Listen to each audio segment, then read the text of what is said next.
দেখি একটু ভালো করে দেখো। এটা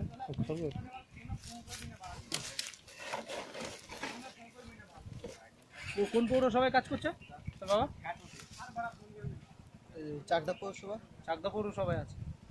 এই চাকদা পৌরসভায় চিঠি যদি করি আমরা, হ্যাঁ সে তো আমরা করবোই। চিঠি যদি করি তোমরা সবাই যাবে। হ্যাঁ, ট্রেনিং করানো হবে।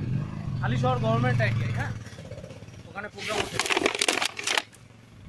এবং ট্রেনিং করার জন্য পয়সা দেবে। যে কয়দিন যাবি এই যে রোজের পয়সাটা পাবি। হ্যাঁ, প্লাস আবার তোর হ্যান্ড গ্লাভস, হেলমেট এগুলো দিয়ে দেবে তোদের। কি দেবে? টিস্যু, ঠিক আছে, যাতে এই যে স্কিনের সাথে টাচ হচ্ছে তোদের তো রোগ হতে পারে। অনেক সময় তোরা জানিস না যে তোর হচ্ছে কোথাও একটা কিছু তুলতে গেলি, দেখা গেলো কোনো ইঞ্জেকশনের সুস হাতে ঢুকে গেল, তখন তোদের এসআইভিও হতে পারে। তো অনেক রিস্ক আছে, যাতে রিস্ক না হয় তার জন্য গভর্নমেন্ট থেকে ট্রেনিং করাবে। ঠিক আছে, এবং ট্রেনিং করিয়ে ভালো জায়গায় জবও দিয়ে দেবে। নাম কি ভাই তোমার? নাম কি? বাপি। বাপি কি? মল্লিক। আচ্ছা, ওখান থেকে ক্যাম্পাসিং হবে। ঠিক আছে, ঠিক আছে, তাহলে কাজ করো।